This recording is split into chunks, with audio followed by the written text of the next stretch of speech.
Welcome to Business Innovators Radio, featuring industry influencers and trendsetters sharing proven strategies to help you build a better life right now.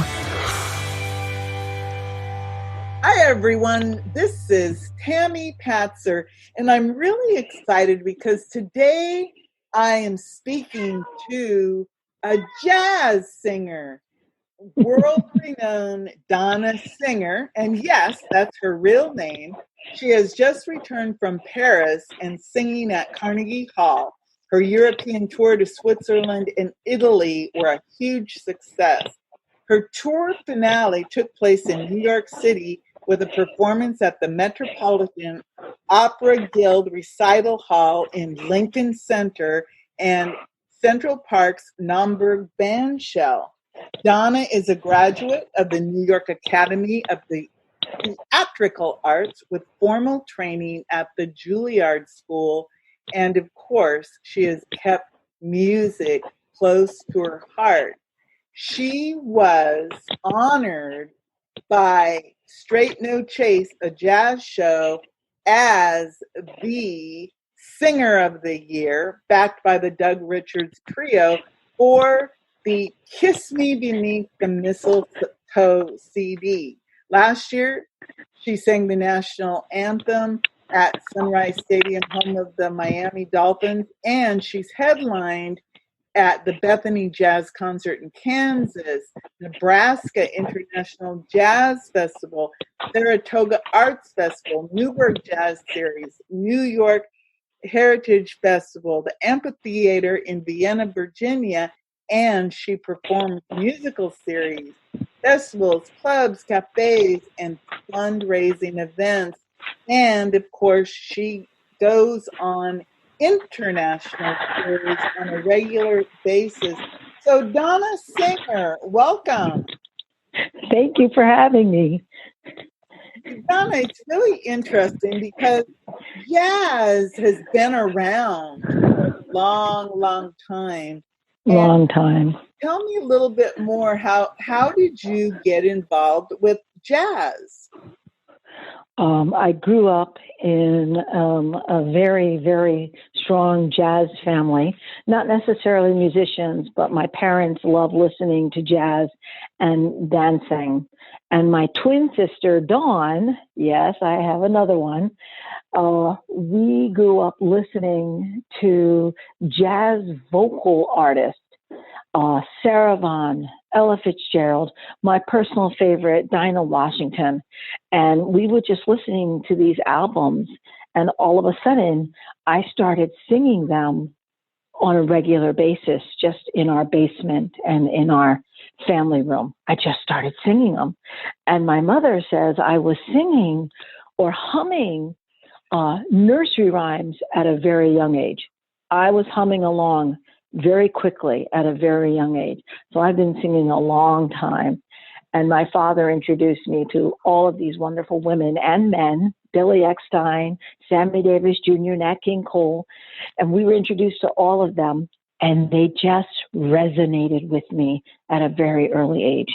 I was singing Mr. Paganini and What a Difference a Day Made at a very young age, and it stuck.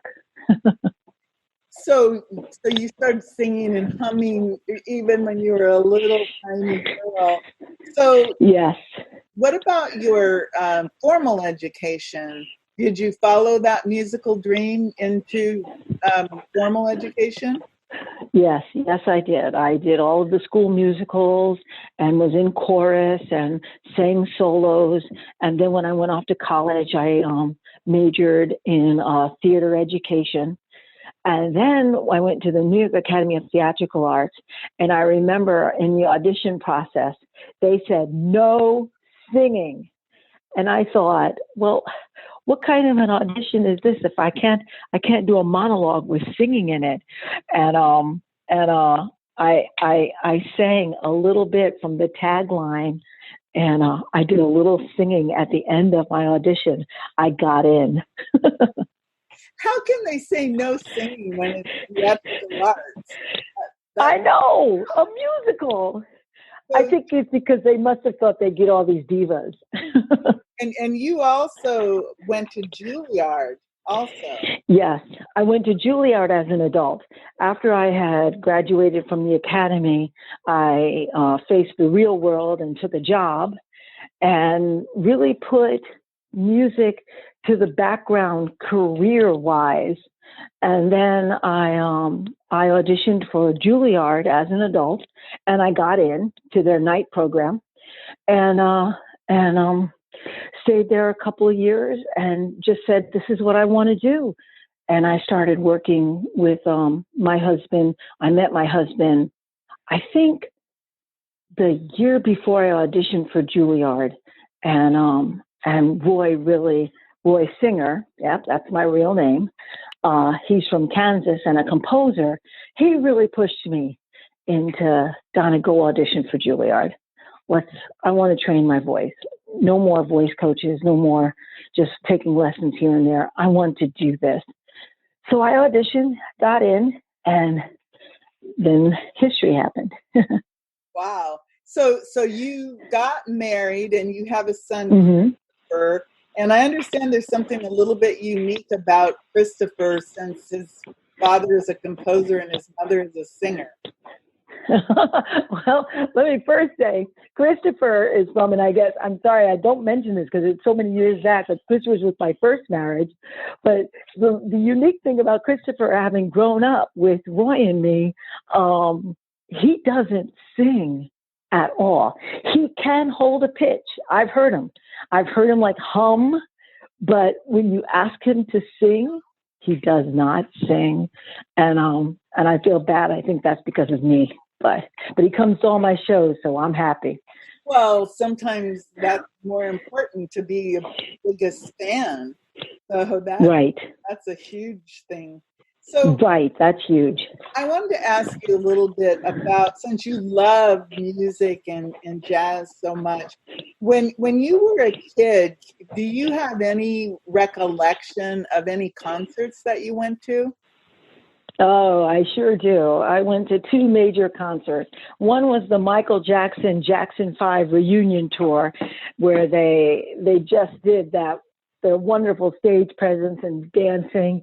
And I thought I wanted to be on a stage like that and dance and move and just electrify the audience.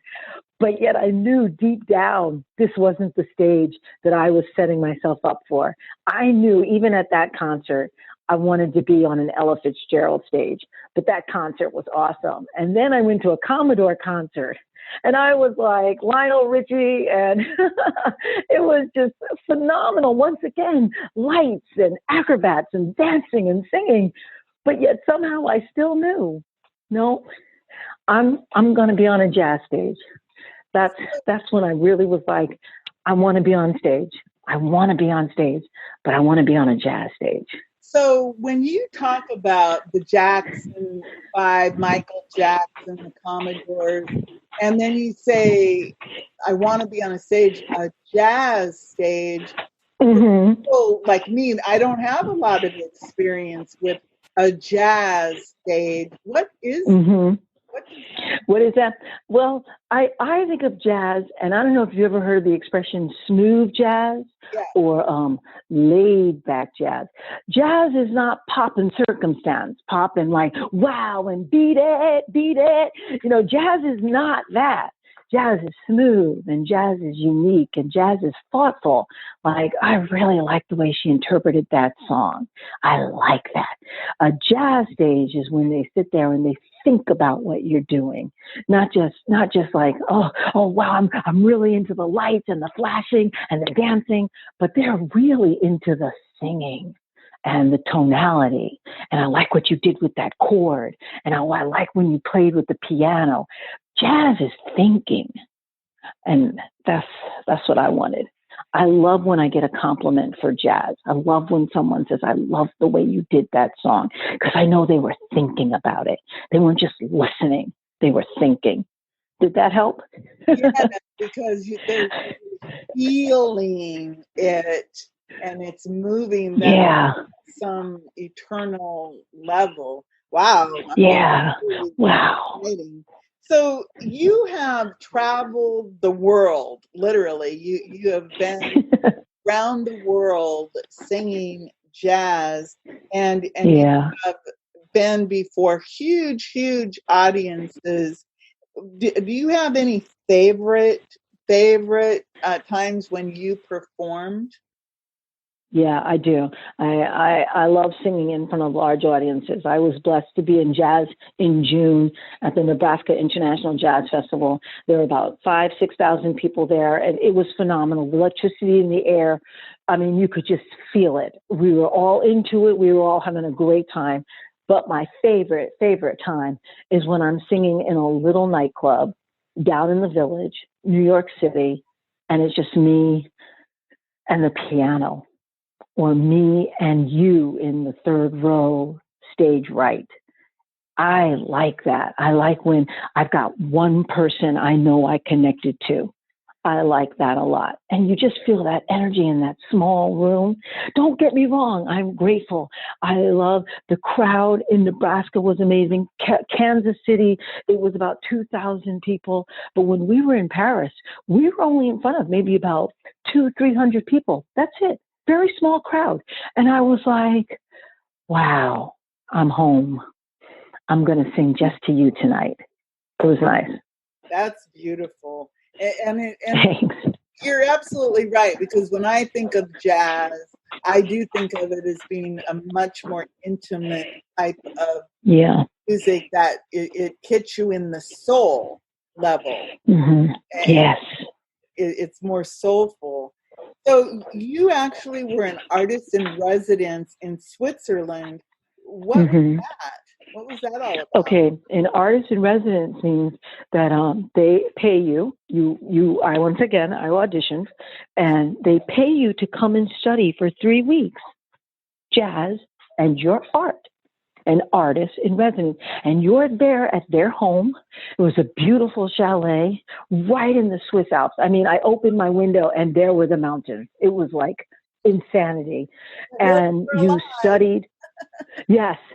And we studied for 3 weeks. And then on top of that, I gave master classes to students for free. They, advertised if anybody wanted to come and have a free vocal lesson with Donna Singer. So I also gave master classes, and wherever level you were in your singing style or career is where I would jump in. So I wouldn't try and make you be something you're not. And then, we had a show at the end of those 3 weeks. Well, because not that I was at a different level or a different stage, because of where I was in my career, they asked me, would I be willing to do more than one show? Because 3 weeks to study for a show that was already put together in New York, you know what I mean? It didn't necessarily have to be 3 weeks. I could put on a show one day after being there. I brought my trio over with me. My Roy Singer came over on piano. Hunter Isbell came over on bass. Bill Fleck came over on trombone. And I was like, and then we had a guest drummer there. And I was like, 3 weeks. Yes, I love being an artist in residence. I love studying my craft. But the reality is I could do more concerts for you. So we ended up going to nursing homes. We ended up going to, a nursery where nuns live. Monastery? I apologize. I can't think of the word. But where nuns live. We did what they call a place where the nuns are. So monastery? It might be like that. Okay. So we did a show there. We did a show at the hospital. So I ended up actually doing 7 shows in Switzerland. Then once we were engrossed in artist in residency, we then went over the border to Italy and did a few shows over there. And it was phenomenal. The whole experience was great. So even though I was an artist in residency, studying my craft, studying what I wanted to do with audiences, we ended up doing a lot more shows than most artists because our show was already put together. Does that make sense? Yeah, it does. Oh, okay. It's like you're saying that you brought your trio with you. You brought your team. with you. Yes. And so you were ready to go. And so Yes. to go tour and provide this jazz experience to people who probably would never have gotten that type of an experience. Yes, small villages. Some of our shows only had like 30 people in them. It was small villages where we would go. One show was in someone's living room. It was great. It was just great. But it was great being an artist in residency because then we could also work on new material. So my material is very extensive. I'm very fortunate. Not only do I do the great music of Ella Fitzgerald and Sarah Vaughan and so on and so forth, I've also incorporated Tina Turner. I've also incorporated Diana Ross. I was able to bring in artists from another generation in a jazz flavor, but yet still have some fun with it. So the Artisan Residency was really great. It opened my career tremendously to a whole new light, if that makes sense. Yes, I really can understand. Oh, good. Good. You're blending it. It's just like what I do in my world is you take what it would call old school jazz and then blend it to come up with something brand new for today. Right. Right. And today, this is what people want to hear. Not everybody remembers Ella Fitzgerald and Dinah Washington. And that's okay, because I can introduce you to them, but then I can also bring in artists that you are familiar with and turn that into a fun jazz evening too. Yes. I really like that. So yeah. You recently moved to South Florida from the Catskills? Yep, from New York. Yeah. The Catskills were an hour and a half from New York City. So I actually worked in New York City and commuted. Oh, I see. And you worked with the Doug Richards Trio, and you have created 5 albums with them? Yes. I met Doug at a small gig, and he just really spoke to me. The bass he played electric bass, not upright bass, because Doug had cancer and his fingernails came off. So he could no longer play the upright bass. So he played the electric bass, which is like a guitar bass. And I had never heard the guitar bass so strong and so perfect in a jazz uniform. I mean, some people are like, oh, that's not true form. That's not true form. It's got to be an upright bass. And all I can say to you is, no, it doesn't. Doug played with Erskine Hawkins of Tuxedo Junction fame. He played with Frank Sinatra, Sammy Davis Jr. He played with all the greats. And he was one of the greats who lived in the Catskill Mountains. So I just happened to hear him at a club. And I struck up a conversation with him. And he says, well, why don't you come sing a song up on stage? And I said, yeah, I think I will. So I sang Bye Bye Blackbird, Sammy Davis Jr., and the rest was history. He just brought his trio into the studio. We made the albums. And don't get me wrong, we didn't make the albums all in 5 weeks. It was over years of, collaborating and being together. And yeah, we made 5 albums. They charted on the NPR charts, on the college charts, and on Roots Jazz Music Station chart.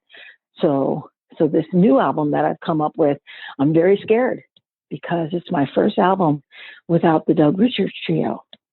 But I'm also excited. So you, speaking of this new album, what is the name of it? The name is Set Your Heart Free. And the theme is, it's not about children, but it's the theme, children.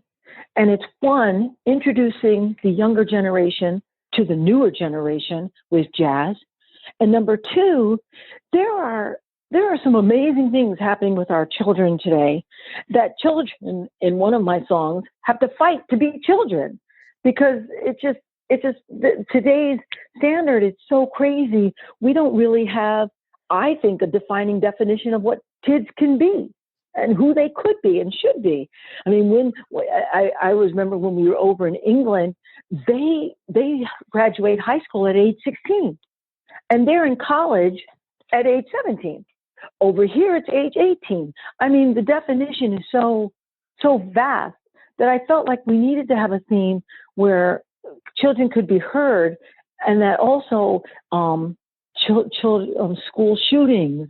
And I mean, that's just something we can't even wrap our brain around. But now we can, because it's become such a norm that I thought, what is going on with our children? We have children being separated from parents. What down at the borders? What's going on with our children? So I just felt I had something to say, and I was actually losing sleep over it. I was like, what's going on with our children? I mean, I have an adult child, and I still worry about him every day. But our children. So the album, I'm not saying it's just about it's children's songs, because it's not. It is a jazz album that the theme is about some of the things that are going on with our children. And some of them are pretty bad, and some of them are inspirational, and some of them are pretty darn great. And we hit upon that. I hope that made sense. Are the songs, are you a composer, or are these okay? Very good. People? There are 10 original songs. 3 of them were composed by Orrin Levine, and his 3 songs, one touched upon leaving for school, one touches upon a school shooting, and one touches upon just a simple inspirational song. 5 of the songs were written by my husband, composer, voice, singer, with his writing partner, Mitchell Usher. And those songs are complete inspirational songs. Like, we're going to do this. We're going to make it. It's going to be all right. We're going to try. And then the last song was written by Hope London, and hers is What's It Like to Be a Child? And I think you heard me say earlier, sometimes you have to fight to be a child. Sometimes it takes an amazing amount of who knows what to be a child, because you're pulled in so many different directions. So they're all composed by 3 different artists, and I'm the singer on all 10 songs. And my trio is Brad Keller on piano, Rancis Colon on bass, and Adolfo Herrera on drum. And it was mixed and mastered by 2-time Grammy Award winner Antonio Tahan. So we are going to submit it to the Grammys and see what happens. Well, that's really that's a phenomenal thing. So you're going to submit this new album to the Grammys, and then find out what happens. So when does this CD come out? May 1st, it hits the magazine stand, which means the magazines and the charts all want 20 to 30 days to review the CD before it hits street. So May 1st, it hits the magazines, and June 1st, it hits the streets, and July 1st, we submit it to the Recording Academy. I've got a plan. I hope the plan works. I really do. Well, that's really phenomenal, because like you said that it was produced by a 2-time Grammy. Is that 2-time Grammy, Antonio Tahan. Okay. He's won an American Grammy and a Latin Grammy. Okay, so that's pretty phenomenal. And yeah, this is your 6th CD, right? This is my 6th CD. And the first 2, we didn't know enough about the Recording Academy to submit. The second 2 weren't ready. And so this is only going to be my 3rd time submitting a CD. It's all a learning process. I find if you don't really have someone to just tell you, and you have to find everything out on your own, you miss things. And I think this time, I'm telling you, Tammy, I got it. I think I've got it. We've just submitted to the Nielsen ratings for the Billboard Charts, and we're submitting to the NPR charts. Like, I really feel like all my ducks are lined in the cows are in a row. They're in a row with I don't know what I'm trying to say, but I think I'm all set this time. Well, it sounds like it. You said that, you've got some phenomenal people are writing your songs. Yes. Yes. You have the phenomenal, your trio, and yes. that, and you have a 2-time Grammy Award winning producer. So it sounds like you're really on track. So I wanted to ask you a little bit more about since you've moved to the West Palm Beach area. What's been going on? You come from New York City, and you're into Florida, which is a totally different environment. And I imagine New York City, like you said, they have the clubs, they have yes, I know. So how has that affected your musical life? Okay, well, it has been fantastic moving to Florida. I have hooked up with some of the best musicians. I just mentioned 3 on my album that I met by just going to clubs and going to hear jazz throughout the area, Fort Lauderdale, Miami, West Palm. And I've been able to introduce myself to many musicians. But what I think you might not know also about me is I sing with an 18-piece big band orchestra, and I sing with an 80-piece concert band. So I've had a phenomenal here in Florida. So I have had a phenomenal opportunity to meet many musicians who, Donna, can you come on this gig with me? Donna, can you come sing on stage with me? Donna, can you? So I have not stopped moving. And because I sing with an 18-piece orchestra, I've been able to really hone in on musicality, tonality, and really get a song across to an audience. Because when you have 18 musicians fighting to be heard and just one little singer in front of them, you better have your chops. I'm telling you. And the same thing when you sing with an 80-piece concert band. These are 80 musicians, and there's just you over on one mic that have got to get the song across. So I find, if anything, Tammy, I've gotten better. I love it here in Florida. Roy loves it in Florida. Our son comes down all the time to visit us because we just love it down here. Wow, well, that's really phenomenal. I did want to ask you about environment, because obviously we're not able to go out in large groups anymore. Has that affected some of your dates and some of your... Yes, that has. In fact, all of my dates were canceled as of February 1st. I was supposed to sing in Phoenix, New York City, and Scandinavia. We were to go to Denmark, Sweden, Finland, and Norway. And it was all, no, they weren't canceled. Yes, they were canceled for 2020. But I'm so happy to say all of them have been rescheduled for 2021. So I may not have anything for the rest of the year, because obviously we don't know what's supposed to happen. But for 2021, people have already said to me, you're coming then. So we're going to do Scandinavia in 2021. We're going to go back to New York. I was supposed to do a show at the Alvin Ailey Dance Theater.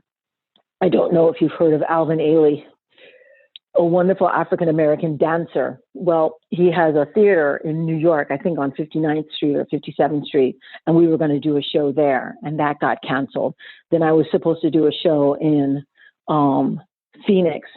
That got canceled. So it's been hard. It's been hard having these shows taken away. But you know what? I've just been focusing on my CD. So maybe it all for a reason. Right. Here's a question. The other day, I actually read an article about, and I've seen it on TV, where some of these performers are like singing in the bathroom, on Facebook Live, or they're giving paid concerts on Zoom or Facebook. I saw that. Do you have any plans on maybe getting together with your trio somehow and doing any type of concert, or is that even a possibility? I'm going to be honest with you. I have not. I have not thought about it. I have not found myself in a position where I just have to share. I know a lot of musicians just have to be heard, and I don't feel that way. I also am very busy, so I haven't really thought about doing any concerts with a tip jar. People have asked me what have I been doing, and basically I've been responding to my fans via my Facebook page or on my website. My Facebook page is Donna Singer, at Facebook, please go and become a fan. And my website is www.donna-singer.com. And you're more than welcome to reach me there. And I also am on Twitter and Instagram under Donna Singer. So I've been finding myself actually connecting one-on-one with people I don't know, like you, who have said, Donna, what are you doing? And I'm like, hey, how are you? And we start a conversation that way. I'm not saying I won't do a Facebook Live. I'm not saying that. But right now, I don't see that in the future for me. Oh, that's phenomenal. So as the Grammy nomination gets closer and your CD becomes available, they'll start playing it on the radio, Yes. stations, and will people be able to buy it online? Yes, you'll be able to buy it online and you'll be able to listen to it. Our biggest promoter, I have a contract, is with Pandora, Spotify, and iTunes. And I'm on all of them. All of my albums can be found on all three of those places. And this newest one, like I said, between May 1st and June 1st, they'll start hitting the major distributions. Because with the Grammys, you have to be distributed in order to supply. So I'm excited. I have a question related to the Grammys.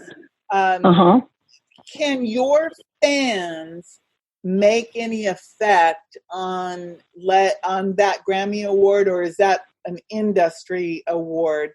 You know how? Oh, good question. That's a great question. It's a twofold question. Number one, they cannot. The Recording Academy is a closed group. Okay. I can vote because I'm a voting member of the Recording Academy, but only members can vote.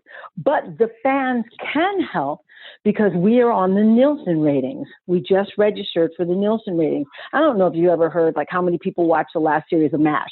3 million people. Yes. Well, that was the Nielsen ratings. Well, that's it. And so I'm on that.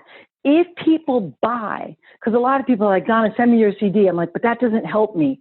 If you buy it, even one song, that goes to the Nielsen ratings. And if I'm on the Billboard Charts, that obviously gets my name out there. And anything that gets your name out there, people in the Academy will remember. They're just like ordinary people. They are ordinary people. If they've never heard of Donna Singer, why should they vote for her? Oh, I remember. Donna came out in June with that great hit. Destination Jazz. So it's just like if you're voting on American Idol or The Voice or whatever program, if you're a fan then of Donna Singer and her CD drops and those songs, you want to go buy her album, her CD, or her song so that it helps you to move up in the Billboard charts, because that's it exactly. Okay. Great. Yeah, because we all know who Lady Gaga is, but I'm sorry, I never heard of Lady Gaga till when she got on the billboards. Yeah. Next thing you know, Lady Gaga's tune starts going up to number 1. Then Donna heard of her. It's really that simple.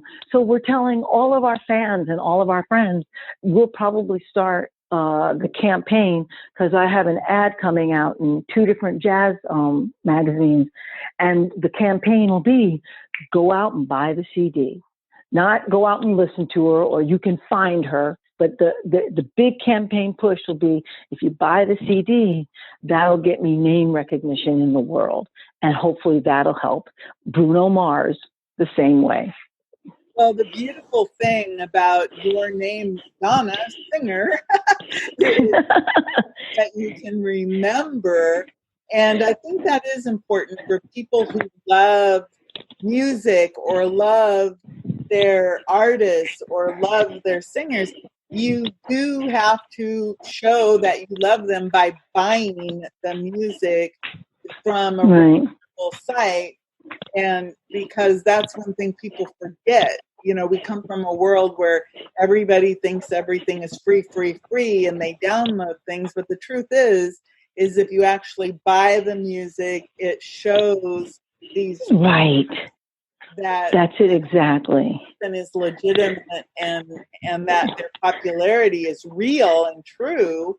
And that's really important, because in this time you can't go out and do these live events and concerts. So the only way for your fans to show you how much they love you is to actually buy your music and share it in that way by saying, hey, go buy Donna Singer's latest CD.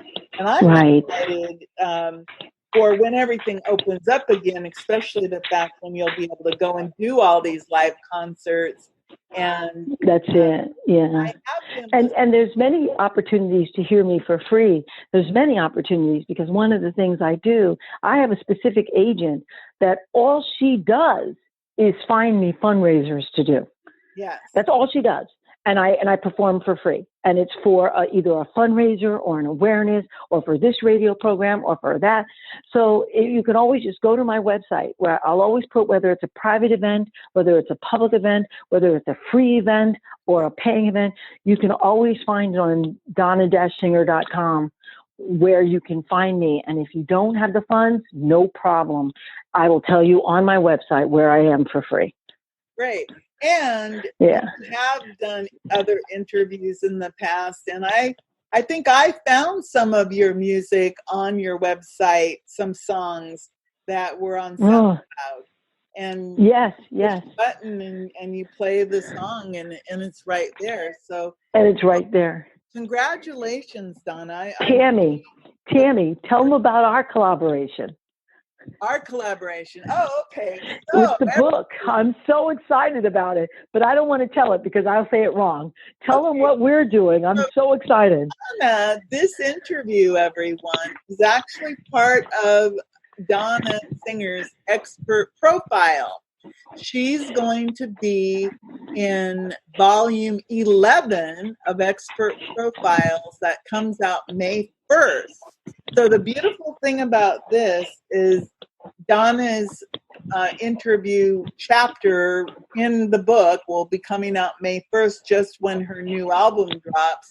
So you'll be able to read about Donna and read this interview in a conversation with Donna Singer in Expert Profiles. So that book will come out. And so you'll be seeing a lot more about Donna Singer in the next few months.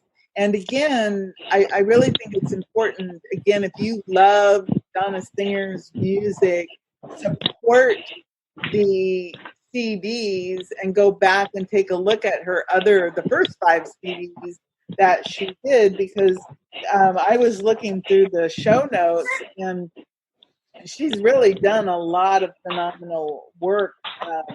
Thank you. All of these, like Feeling the Jazz, It's an Art to Follow Your Heart are just some of the titles. And so there's a lot that you can look at. And again, if you love jazz and you like that, the vocal, the soul connection, I guess is a good way to put it, you definitely are going to love Donna Singer. So Donna, before I let you go, is there anything else you'd like to add? Yes, I would. And I'm going to find it right now that working with Tammy, collaborating on this book has just been a thrill for me. It really has. But what I wanted to say was, hold on, Tammy, I'm sorry. I had it, but then I lost it. Here it is. I also was a collaborator on another book with Miss Lori Hunter with Single Parents, Today's Superheroes. And what I started to touch upon, Tammy, was that Roy is obviously Christopher's stepfather, and when I was younger, Christopher's father, who's not out of the picture, but he's out of my picture. I was a single parent for I can't even remember how long it was, and my story is in that collaboration as well. So I'm very excited about this new turn and of writing and just being heard. I guess that's the best way I could say it. I really am. I love that I'm being heard in this great new format, and I'm honored, Tammy, that you want me to be in your book, and that this interview will be in the book as well. So I guess that was the only other thing I just wanted to say. There's more to me that meets the eye. And thank you for inviting me on the show and giving me an opportunity to talk with you. Well, I'm really pleased that you've been here, Donna. So everyone, we've been speaking with Powerhouse performer Donna Singer, and she has wowed jazz lovers around the world. So watch for Donna's latest CD that's going to come out in May, between May and June. Watch for the Expert Profiles book, and definitely go to donna-singer.com and listen to some of Donna's work, and you'll really get an understanding of what jazz is all about. So everyone, this is Tammy Patzer. Go make it a beautiful day. Thanks for listening to Business Innovators Radio. To hear all episodes featuring leading industry influencers and trendsetters, visit us online at businessinnovatorsradio.com today.